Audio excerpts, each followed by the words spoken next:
Bonjour à tous, merci na confiance. Vous salara na première chaîne YouTube à travers les mondes télé Tchango. Dans un essai mingi, à Nabino, entretien et à l'élo, to yambi pour Nabino. Partin n'a pas perdu les élections, il a gagné les élections. Boye bisa bango bati kapeli seki. Congolais asi à la muki. La muka asala kaba réflexion ya bien pour mboka oyo. FCC na la muka ba ebani bien. Manque à confiance déjà. Il n'y a aucune coalition entre FCC et Nalamuka. Le fait que nous gardions jalousement les preuves que nous avons, c'est parce que nous avons un grand respect pour nos frères. Est-ce qu'ils sont ensemble, est-ce qu'ils sont une union sacrée? Le blocage au niveau de la CENI a un nom. Il s'appelle M. Félix Tshilombo.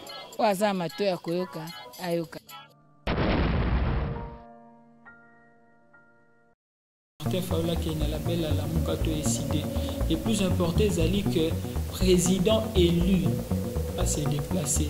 Moto au peuple congolais a fait ça qui va voir en 2018. Moto au peuple congolais témoigné qui volonté naïe. Makambo ezali manigancé. Bazali ko sala o babenga kakaliosha. Bazo boaka babal d'essai, bazo boaka makambo ya lokuta. Pour ne pas distraire la population congolaise. Pour que les gens et je pense que nous allons continuer comme ça jusqu'à la libération de notre peuple. Bateau bazo kufa pendant l'état de siège, ezali nombre na mo ezali ebele ko les bateau bande ko kufa avant l'état de siège. Gloria ndekwadol Muzito asalaki makambo bato bakoki ko sala dans 10 ans. Ce za bato mususu ndeko Tshilombo ngolo bagema makambo na kosala mo il faut me pesa 10 ans. Tant mususu ba coup d'état na koloba, je suis dans une hypothèse que ezali conséquence ya mauvaise gouvernance, ezali conséquence tango bato bazali ko kamba bazali ko fina peuple, tango bato bazali ko kamba bazali ko kamba bazali ko niata peuple. Bonjour à tous, merci na confiance. Vous salara na première chaîne YouTube à travers les mondes télé Tchango, la chaîne de l'excellence. Merci en tout cas. Nandenge bozo continuer ko faire biso confiance. Tozali na Kinshasa toujours na émission na bino entretien et à l'élo to yambi pour na bino communicateur moko ya ba communicateur ya Nouvel Élan, secrétaire national na Katia Ligue des jeunes, ya parti cher à Adolphe Muzito, Merdive Kimbongela yende to la penza masolo o etali mboka na biso boyebi que actualité ezali lelo mona mboka Martin Fayulu azali coordonnateur en exercice à la Muka, à un meeting, sali déjà meeting na lisala kuna to moni pe bato ebele mais to yoka ki nungu ndetika ka courant ils a ko leka penza malamu te entre moi mboka Martin Fayulu pe Adolphe Muzito to kozwa. En tout cas on va faire le point. Il y a likambo wana na invité na biso lelo to kolobela bilan il y a 3 ans il y a pouvoir. Il y a Félix Antoine Tshisekedi Tshilombo, Tokolobela affaire Jean-Marc Kabunda Kabound, Tokosa la paix analyse sur la situation sécuritaire à l'est de la RDC et la situation en Afrique de l'Ouest, Bozolanda, Nengi coup d'État et Salami par les militaires. Quelles leçons tirées na makambo ezoleka na bamboka mosusu ya Afrique awa nde moboko penza ya masolo tokosola na mwana mboka Merdive Kimbongela. Mwana mboka Merdive Kimbongela mbote mbote Madame Gloria, mbote na bakongomani oneso bazali kolanda biso sengo ezali ya ngai parce que eza première fois na participer na émission na bino. Ils ont une mission de qualité et la chaîne où ils ont mingi. D'ailleurs, on a ces peli chaînes comme bonango télé Tchango. Na habité parce que pour les district de Tchango comment mais ngamo na zamwa na Tchango na zamwa na Njili et na saluer bande konana sur Tchango pe ba congolais. Alors meilleur vœu en tout cas yo mon lobby c'est pour la première fois mais to kotipé année à Sika on a parmi ba premier invité il y a émission. Na opesa bonne année d'abord na yo moko muto ya mbingai au salinga honneur mais na opesa pe bonne année na ba congolais nyonso et je pense que année oyo eza année moko déterminante pour la lutte au tozo mener la souveraineté à peuple et nakubenga peuple congolais nyonso azala makasi azala prêt pour na activité à makasi o ekosala ke to défendre ba droit na biso.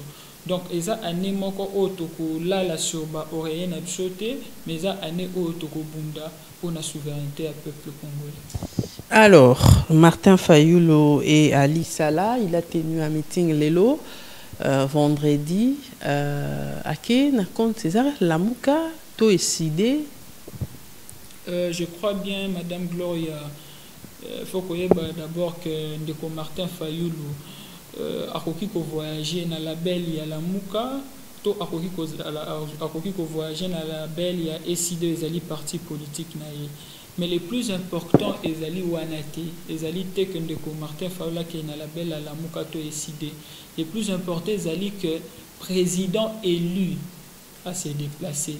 Moto au peuple congolais a pensé qui bavoua en 2018. Moto au peuple congolais témoigna qui volonté naïe à se déplacer na lisala où ils allaient événement à monene les allo ko la mokonzi mboka déplacer na kati ya mboka na intérieur. Donc il faut batoba ya mbaye ya moni plein wana population makasi o baza ko se reconnaître na Martin Fayulu o azali bien évidemment d'abord comme président élu pe o azali moko ya bato bazo constitué président mais à la Muka tout le monde ndeko Martin Fayulu tout le monde ndeko Adolphe Mozito et peuple wana o evotaki Martin Fayulu azali ko se reconnaître na kati nde à la Muka o ezali coalition ezo sangisa biso na SID pe na ba parti msuko la ADD Congo. Donc peuple congolais a s'exprimer a ke koyamba mokonzi na ye et à la kisi attachement na ye na Lamuka o ezali porte-étendard ezali quand même bien évidemment combat ya peuple. Et je pense que je peux commenter boye na déplacement ya président élu. Alors, météo kindeti que courant et les kamala monté entre Ngambouya, mon amboka Martin Fayulu, Ngambouya Nouvelle-Élan, qu'est-ce qui se passe? Madame Gloria, biso toko cédé na badongolo miso. Toyebi makambo ezali manigancé, bazali ko sala o babenga kakadio sha. Bazo boaka babal d'essai, bazo boaka makambo ya lokuta. Pour ne pas distraire la population congolaise, pour ne pas distraire le peuple oazaï pour se reconnaître dans le combat à la Muka, Makambouana et Kozwa Bissoté. Mon déplacement, il y a coordonnateur actuel, il y a la Muka où ils de Martin Fayulu, Mupandi na ebo moni ba drapeau ya nini ya Nouvelle-Élan. Bomoni banani ba cadre mususu ya Nouvelle-Élan o bazali na lisala. Bakadre mso Nouvelle-Élan o bazali na kati ya Grand Équateur wana nyonso mobimba. Donc ngelo bake couré zali malamu Lamuka ezali kaka moko. Lamuka ezali o ya peuple apesa ki a témoigné qui envie na ya changement en 2018. Donc badongolo miso wana marombazo sala ekosimba biso te tozali bomoko tozali unis et je pense que nous allons continuer comme ça jusqu'à la libération de notre peuple.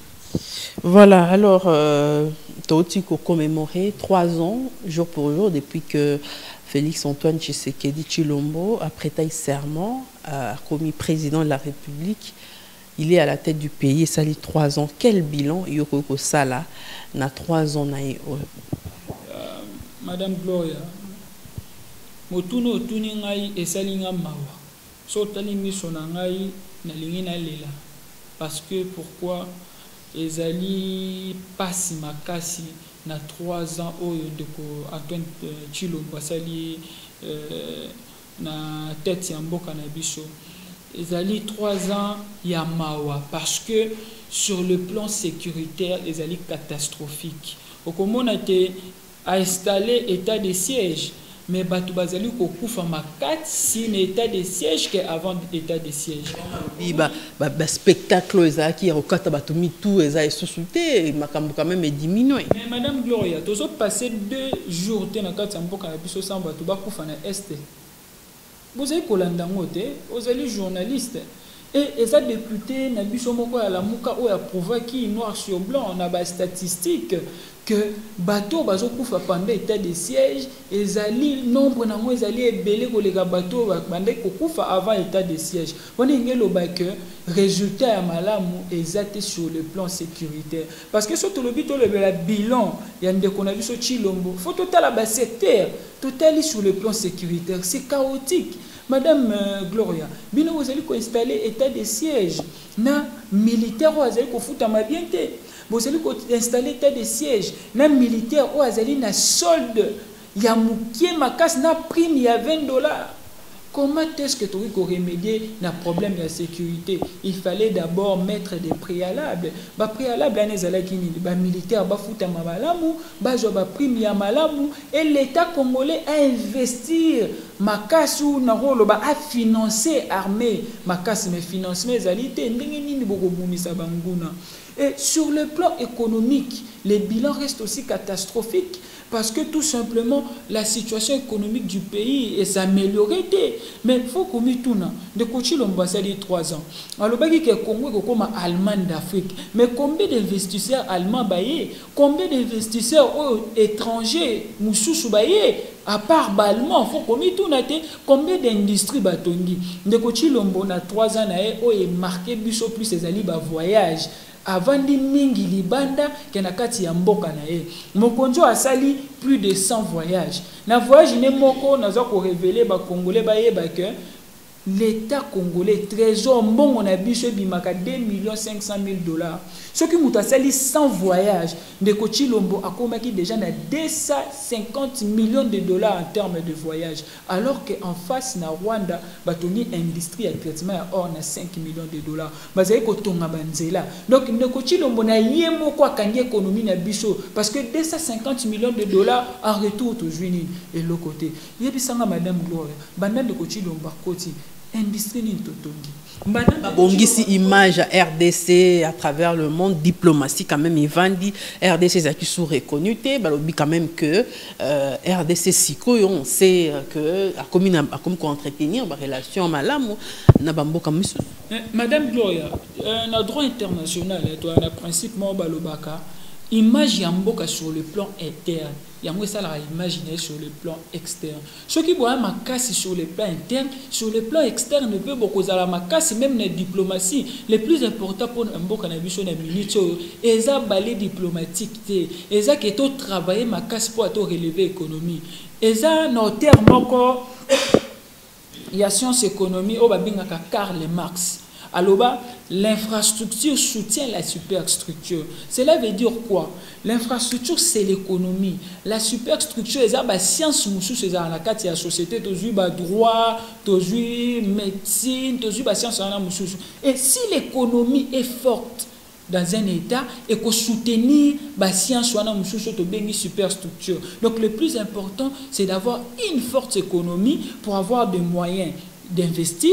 Parce que faut que l'État, à part rôle régulateur, dans le droit économique, l'État peut azali État interventionniste, ou intervenir en économie, pour créer une entreprise, pour investir. Parce que l'État peut faire la locale parmi les premiers investisseurs. Donc, ceux qui vont relever l'économie, beaucoup parmi les premiers investisseurs, beaucoup tonga banzela, parce que tous en posa banzela pour une unité nationale même. Parce que lorsque le peuple a se déplacer, il y a une conscience collective. Il y a un créer une nation.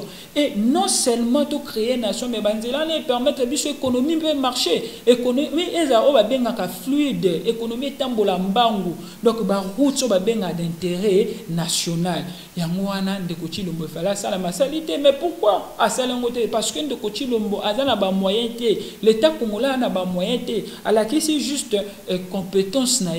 Il y a qu'on mobiliser les recettes. Et on mobilise les recettes à travers les impôts, comme je l'ai dit, mais à travers aussi l'investissement. Mais l'investissement, il faut créer un climat d'affaires, climat des affaires, où il y a la propice pour les investisseurs.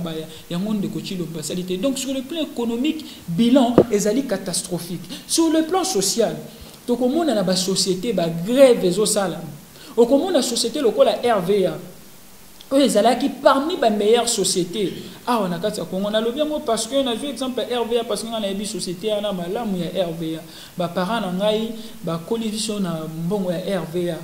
Si sikoyo tozali ko comprendre que sociétés en foot batu régulièrement chaque fin du mois mais na kata RVA au moni batu bakomi na ba retard ya salaire il y a 6 mois il y a 7 mois et Barreta en est commis depuis de coaching on va jouer pouvoir et commis Barreta à partir de 2020 comme na Barreta donc sur le plan économique tout est chaos on attra ils ont une situation nini Miba ils ont une situation nini Jekamine ils ont une situation on va coûter qui situation wana et que aussi la kaka en 3 ans parce que bah entreprise ana mingi mingi comme ina ba canard boiteux wana batnyos pe ba ebiango mais madame Gloria et là, on a le bayango, on a bakolo bakeba ko kuta situation mais faut pas telle sa bisote besoin on a situation nini bo commission na situation nini parce que na 3 ans ko rappeler madame Gloria Ndekwadolf Muzito asala ki makambo batu bakoki ko sala bakoki ko sala dans 10 ans so za batu mususu ndeko chilomba ngolo bake makambo na ko sala ngo faut pesa nga 10 ans mais Ndekwadolf Muzito asala ki on a 3 ans oh amatisa ki budget alongola on a 700 millions tina 3 milliards PIB de 20 milliards à 45 milliards de dollars, à mati salaire à magistrat, à mati salaire à fonctionnaire, à professeur à université, à fouti d'être extérieur. Nous sommes en salaire on a 3 ans. Mais boni de coach lombo 3 ans à kokiko salaire l'autre côté. Et d'ailleurs, différence c'est à ma casse parce que Ndekwadolf Muzito a coûté budget à 700 millions. Mboka lokola Congo, ils ont une superficie à 2 345 000 km², ils ont un budget 700 millions, avec une population à l'époque de plus de 60 millions de dollars, de millions de personnes, mais basé un budget à 700 millions, à Longola à 700 millions, à comme sorti à 3 milliards 700. C'est basé quoi avancer, bah raison, ils allaient que basé un gouvernement coalition, basé une majorité, et puis le Félix Tshisekedi n'est pas premier ministre, il n'est pas chef du gouvernement, il est pilote, bon, disons, il ne gère pas programme WANA et tout ça. Donc, c'est ça, peut-être, selon certaines personnes au Bazali, naïe, et on sait qui quoi fonctionner correctement. On a évoqué Madame Gloria, mais nous avons une réalisation d'Adolf Muzito. Et nous avons par rapport Ndekwadolf Muzito akutaki mboka asali performance hors du commun alors que Ndeko Chilombo akuti déjà budget zalaki na 3 milliards bien que évidemment na ndenge Ndekwadolf Muzito atika na budget 3 milliards après 10 ans fait aux atteindre un budget il y a 20 milliards mais bakolobake bakuti bazalaki na problème na FCC mais voilà tolobaki on déjà zalaki mariage contre nature lorsque légitimité y a peuple et s'exprimer tout dans la situation à boy mais faut vous à la macasse vous à la compétent pour surmonter la situation là faut vous à la souple faut vous à la politique il y a malonga pour vous surmonter mais malheureusement de Kochi Lombo non seulement régime ils allaient régime moko ils allaient il y a compétent mais ali régime moko o équipé ko surmonter ba problème ou ba kuteni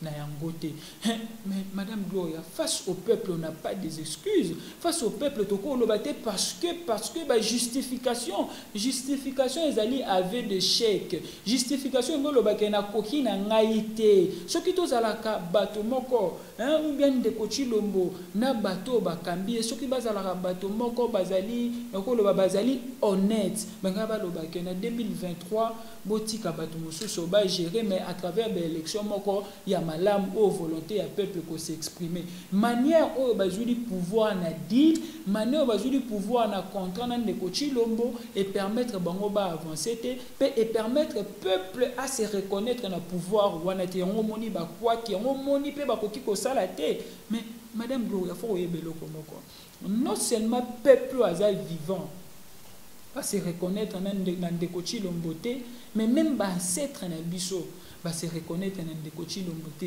même ba ndeko na biso ba zali na monde invisible auto zali ko mona te mais bazaka na kati ya Congo va se reconnaître dans Ndeko Chilombo te omoni lelo Congo to ça na situation oyo donc eza tant spirituel mais aussi physique eza incompétence en Ndeko Chilombo eza bilo asigné na Ndeko Kabila sur le plan spirituel eza que pouvoir et comme une dimension spirituelle Madame Gloria. Dimension spirituelle est un peuple. Ton peuple a péci légitimité, ton peuple a pogné, donc peuple a pogné sur tous les plans, sur le plan physique et spirituel. Mais ton peuple a pogné, mais on peut se retrouver sur tous les plans aussi, c'est ça. Donc, selon Yo, Félix Tshisekedi ne mérite pas d'être réélu ou bien ne mérite pas un second mandat. Mais il faut que Madame Gloria, Ndeko Chilombo, adversaire na ya makasi ezali bilan na ye même eza bilan na ye adversaire na ya makasi eza bilan na ye parce que biso la muka toza ko forcer te biso la muka peuple aza ko se reconnaître na biso nouvel élan peuple aza ko se reconnaître na biso parce que toza ba porter tendance ya peuple wana mais peuple aza ko se reconnaître na biso lisusu parce que lobi soki ezala ko moi la muka na place Ndeko Chilombo azali la muka ngo sala makambo ya minene la muka ngo permettre biso Ndeko Adolphe Muzito na Ndeko Martin Fayulu banga ba permettre peuple wana à vivre na ba condition ya bien mais tellement bandeko wana ba longoli bango nelo comment ba bengaka putsch électoral yango population azali ko vivre ba passion azali ko vivre lelo okanisi population congolaise azali zoba population congolaise azali zoba te lelo population congolaise azali mature pe azotala mais ndeko alaka ki biso 80 milliards de dollars na 5 ans. Mais dans 3 ans, à Kokita, qu'on mobiliser la moitié.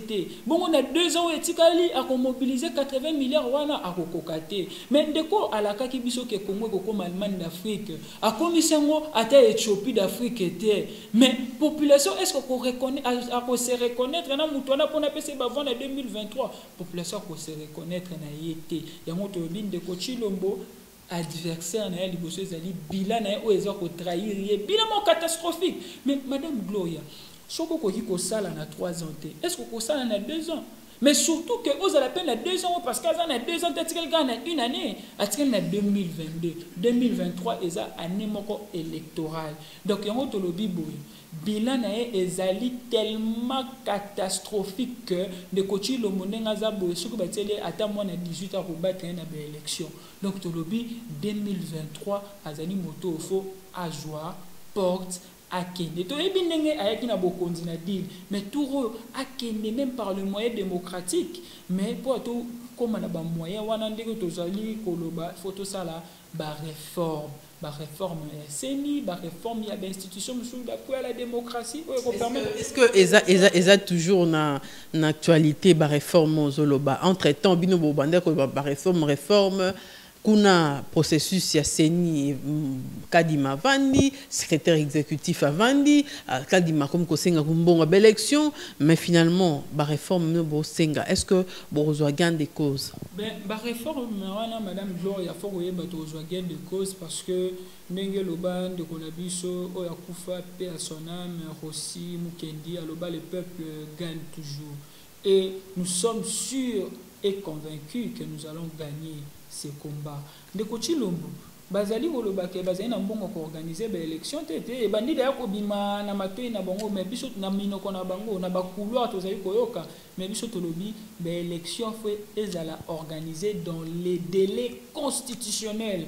Constitution lobby après 5 ans pour organiser l'élection peuple a poni batunae oh peuple a poni te ba kei oh peuple a poni te ba constituer opposition oh peuple a poni ba constituer majorité aller comme ça parce que bino déjà pour réclamer consensus ce que bo senga sous et ça dans les délais alors si ils les font dans les délais mais sans consensus est-ce que vous participez mais madame faut que y ait élection hein ezali ndenge na lobaka moyen moko ya dévolution au pouvoir dans un état moderne dans un état démocratique dans une république mais les élections ça la n'importe comment ba élection d'une manière cavalière ba principe républicain et lobby élection faut la libre démocratique crédible inclusive pe apaisée ndenge to yebi biso nyosho mais na modèle o bazali comme mambo ya CENI est-ce que vous êtes sûr Madame Gloria, que tokoki kozwa ba élection moko libre,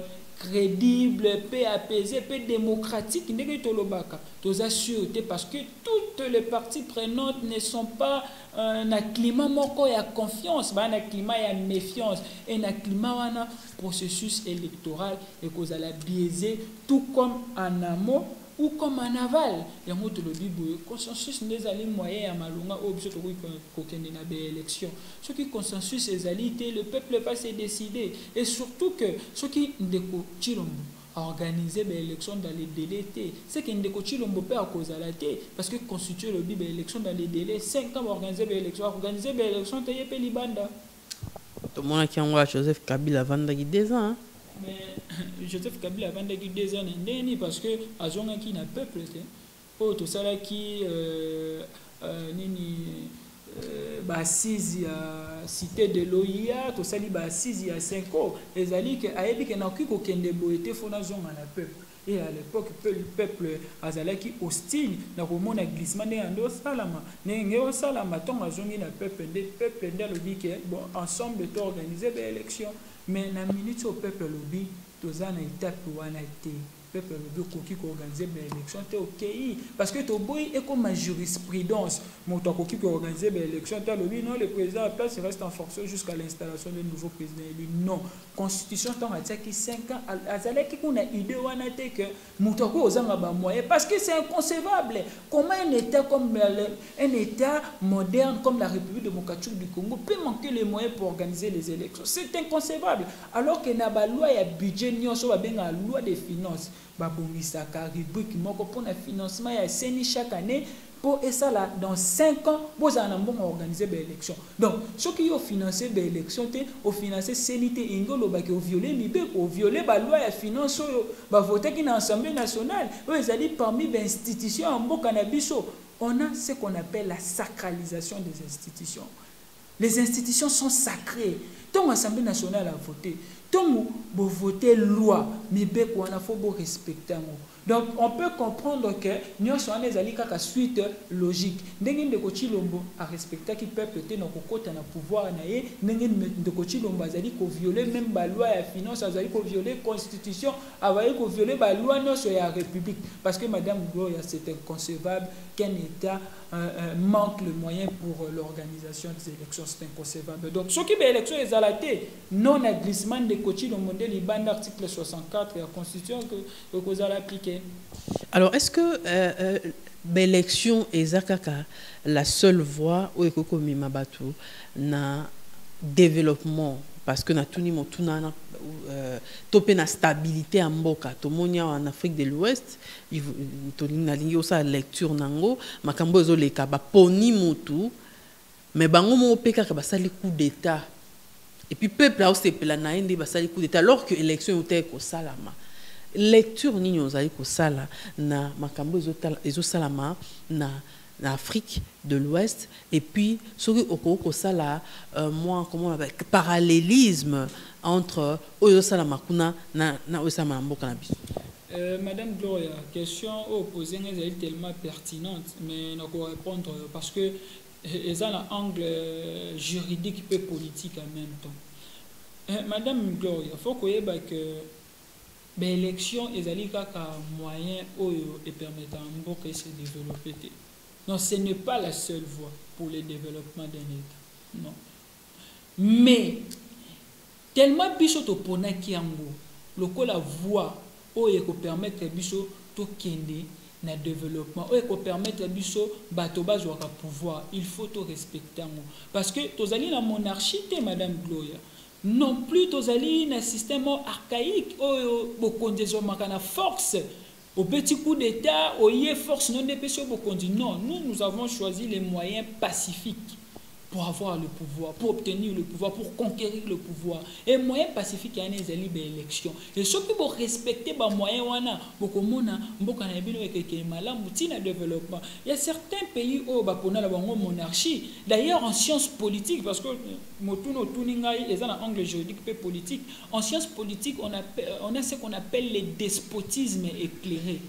Parce que nous savons tous le despotisme, c'est la dictature d'une certaine manière, mais on a ce qu'on appelle le despotisme éclairé. C'est une dictature qui est fondée sur un projet de société. C'est une dictature qui a des objectifs pour le développement. Ceux qui ont besoin de despotisme éclairé, beaucoup qui ont le développement, mais ils ont risqué parce que vous avez un climat, il y a méfiance, il y a violence. Donc, tellement pour qu'il y ait moyen d'élection, il faut respecter aussi na shuka ba pays mususu au monde ndé bazali pour avancer ba pays lokwa ba Tanzanie lokwa ba Ghana parce que ba élection ça malamu moto akokite botie mupanzi botie mususu o ya sali bien bo conduire famille politique o ezo sala bien bozo conduire bon c'est de cette manière là avec un moment relativement long, je peux dire de 30 ans, 50 ans, 40 ans, vous allez voir que RP ça va résultat là moi bien. Merci. Mais on répond gâté. Par rapport ce qui se passe. Oui. Lecture madame Gloria faut que beaucoup d'état ils ont biloko to pour encourager parce que même la charte il y a Union africaine balobi que bokondi ekoki kozwa malisusu na force te. Coup d'état eza o babengaka force eza ba moyen moko peu démocratique eza ba moyen moko o ezali pacifique te mais tout shuka kaka na juridisme te ça c'est ce que prévoit le droit c'est ce que prévoit la charte de l'Union africaine ou les constitutions dans nos pays africains mais réalité ezali nini na terrain.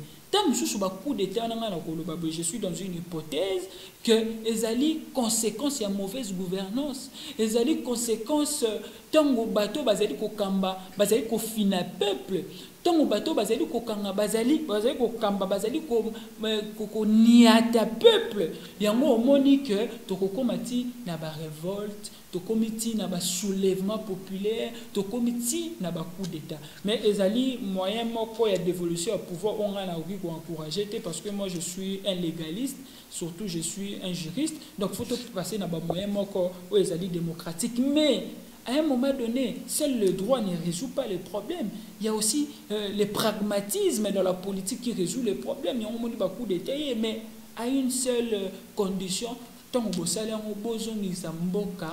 processus normal ou démocratique. Tout comme tout comme est avancé, tout dépend des objectifs poursuivis.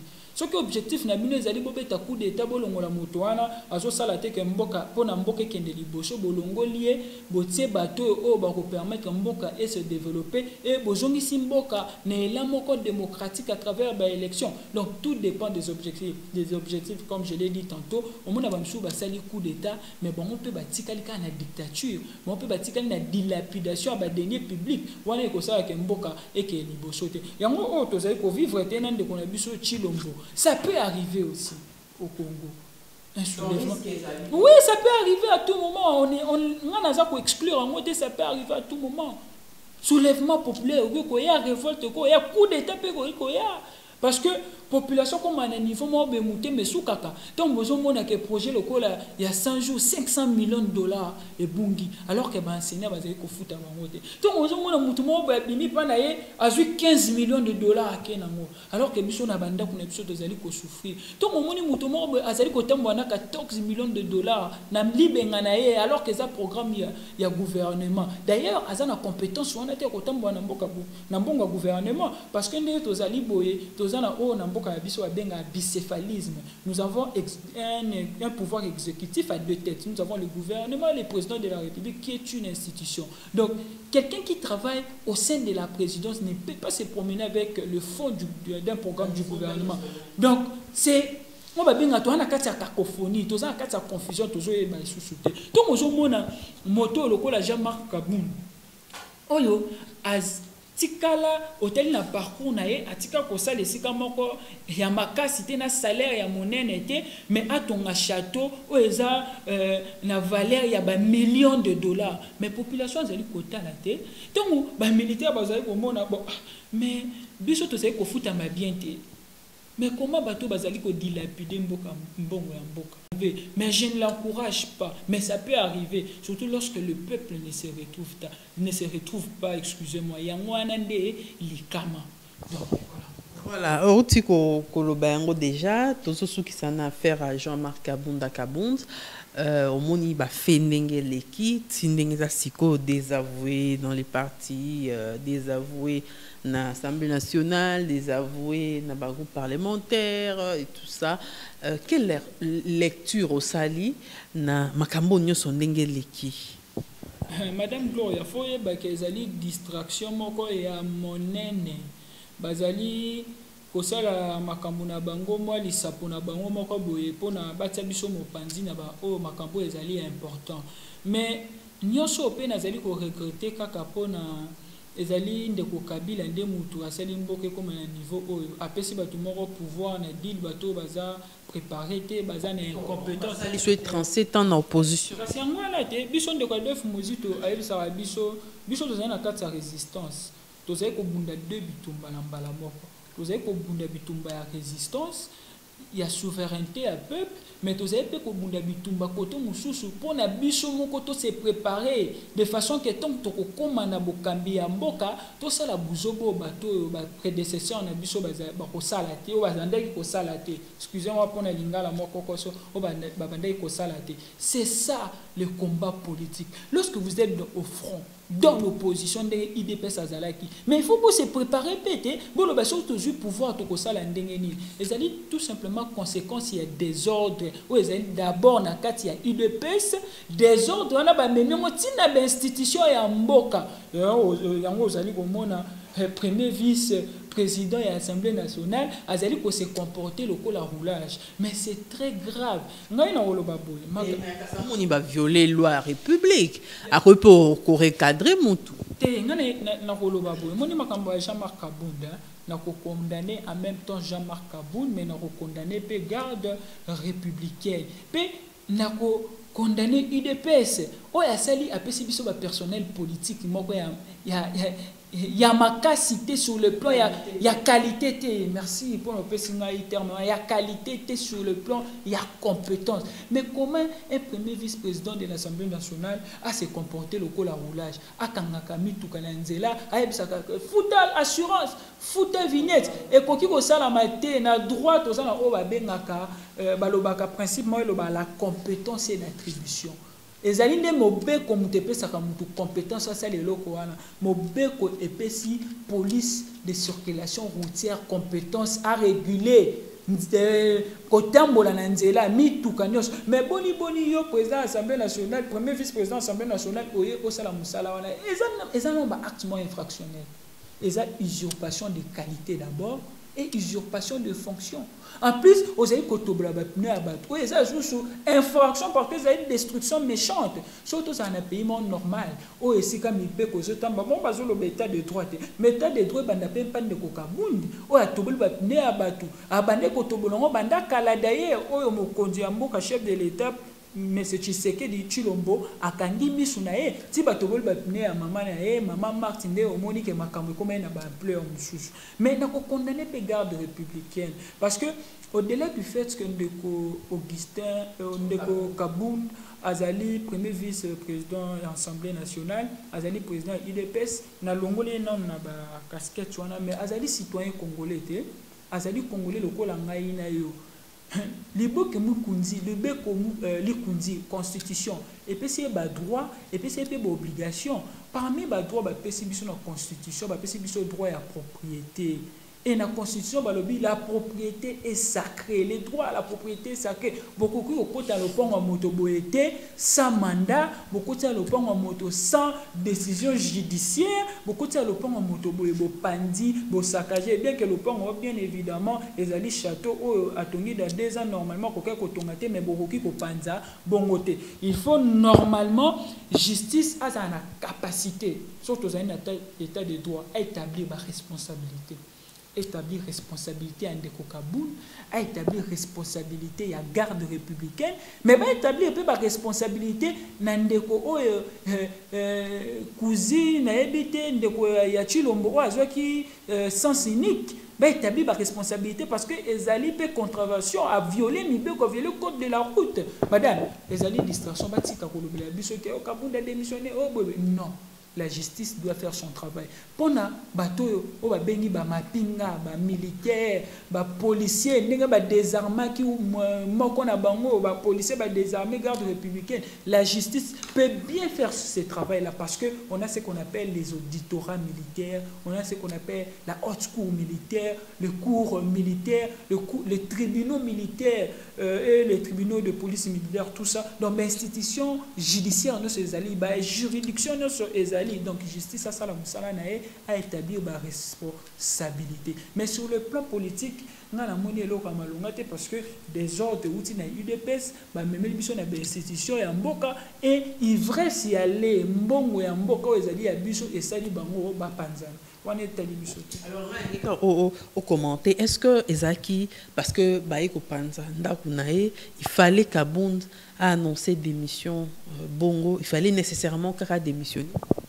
Madame Gloria, mais il faut que a démissionné, le plus important pour nous, c'est que la population a tiré les sons naïe, population a dit que banani il faut pas kamba, banani il faut pas kambater, bateau il faut pas kamba, faut pas zana au babé na climat moko apaisé. Bateau faut pas kamba, faut pas zana motema moya monene. Bateau faut pas kamba, faut pas zana pe na compétence, pe ba faut pas yeba mibeko ya mboka. To momoni ba cacophonie salami o akangi mutu na sens unique alors que ezali compétence na été o mususu bazaka na kata famille politique moko ti famille biologique ya président de ba koti na sens unique o moni garde républicain comme si on était au babenga dans un état de nature à juillet moko accueilli à bouki à pandi non nous sommes dans un état dans une république et en droit on dit où bisoketas ibus où se trouve la société, il y a des lois, il y a des règles, il y a des principes, tout ça. Donc on devrait normalement respecter nos lois. Mais on doit respecter mais beko azalité justice à ça mosala. Donc sur justice à ça mosala tu comprendre que justice azala qui instrumentalisé na ba faire mususu automoni eza na mo état de droit parce que de quoi chilombo ba interpeller te kabund ba interpeller te nani ba interpeller alors que kabund to say komona luxe azali ko benye nango normalement faut pas interpeller ba mbongo aux gens wa bindeko yo sali ka 3 ans en tant que député national otongi ndako o eza na valeur ya ba million ozali ko tongati stade otongi école o eza na valeur sur 3 yo zolo babo yo barozongi c'est la OP ya mokonzi na mokonzi parti na ba yepe ba funda pe na tango kalate bandako ebele na Kinshasa mokonzi parti na nga wana ezali ndeko Adolphe Muzito mamunya sona balobaki ezali biloko moko ba montaki parce que ndeko Adolphe Muzito akomaki présidentiable par rapport à bilan par rapport à gestion en tant que premier ministre et d'ailleurs madame yoyebi balobi mapam azali plus de combien de mapam mais en droit en matière immobilière na science juridique ba pouvoir on na titre au babenga en matière immobilière ce sont des titres où ça la de preuves mais ba titre na ba senga bon moto ayaki na ngazala kité o approuver parce que titre non seulement moto azali propriétaire ko détenir mais beaucoup que tina une affaire foncière botala lupango eza nen ba bimisela onyos mais nyos wana ba sala ki ba moneki mapango wana ezali ande ko muzito te tina assemblée nationale enquête ça na meki ba moneki mapango wana ezali ande ko muzito te donc ezali makambo bazali ba montaki pour na ba discréditer tout simplement parce que azalaki na vitesse mo makasi pour na kokoma président de la République. Donc, azalaki présidentiable. C'est un peu ça, madame. D'ailleurs, il faut que vous ayez quoi def muzito ezali quoi ba misusu te o basala nulle part ayende ko sala na institution mboka pe amasser fortune de quoi def muzito faut que ba asa économiste moko ya makasi na mboka na biso atavaya na inspection générale des finances en tant qu'inspecteur de finances a commis ministre du budget a commis premier ministre et donc il peut acquérir des biens par rapport à parcours na e o ya sali mais ba misuto éviter so ba travailler et puis donc ngelo ba que de quoi faire de quoi def muzito c'est un homme honnête crédible qui se bat pour l'intérêt général de la République.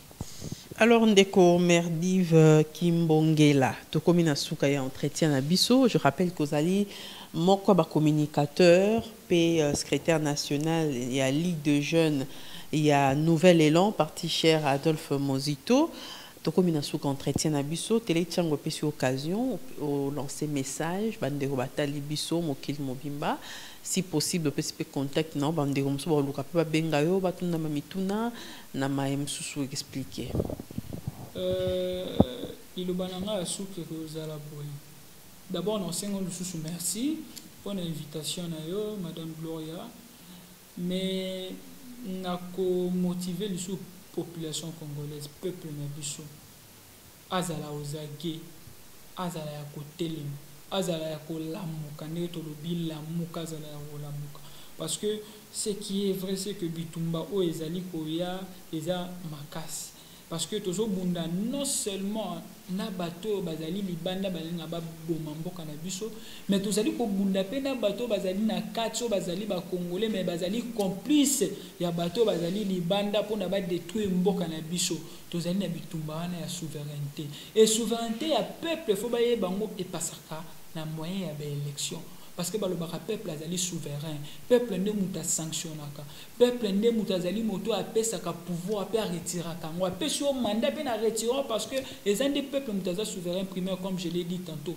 mais peuple wana a ko exercer droit na en tant que souverain primaire si seulement si be élection et salami na moyen na ndenge ya malonga na ndenge ya malamu mais so be élection salami na ndenge ya malamu te peuple wana kozala souveraineté peuple wana kozala peuple moko oyo ko pesa pe retirer te donc kozala peuple moko ya maloba notre population congolaise peuple congolais a zala na capacité wana ya kotelema pour exercer droit na o apesaka mandat pe a retirer kango à travers les élections pour l'élection moko feza ya malamu donc tozali ko motiver population congolaise ngai ndenge lobaki comme na ngande ko Merdif Kimbongela nazali secrétaire national au sein de la coordination nationale ya Ligue de jeunes à Nouvel-Élan ndeko Adolphe Mozito pe nazali communicateur à Nouvel-Élan na bay o nyoso ba rolinga toza na moment mo ya entretien to solo la bay ba makambo ndenge zo tambola numéro na ngai ezali 082 plus 243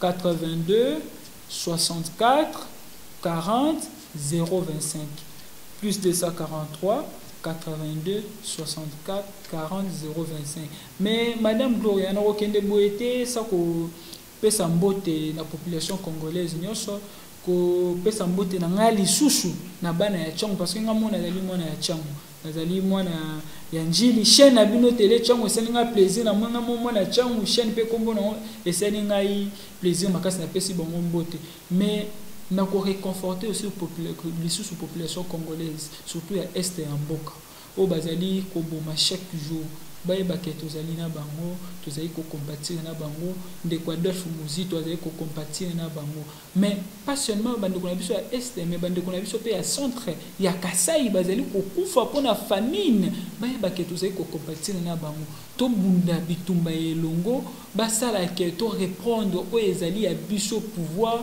pona to pesa bango ba condition de vie moko ya malamu ba condition sécuritaire ya malamu tongo biso to ko ya to ko zonga liwe kozala lisusu te na est na ba moyen o bazali ko décapiter bandeko na biso ko boma nzale kozala lisusu te na Kasai pénurie ya carburant kozala lisusu te yango tolobi ba sala ke to bundelongo pona to récupérer o ezali pouvoir ya biso ya peuple to na zali ko ba biso na zo lo ba biso te loko parti politique na zo lo ba biso loko la peuple c'est ça madame Totondi Botondi. Merci madame.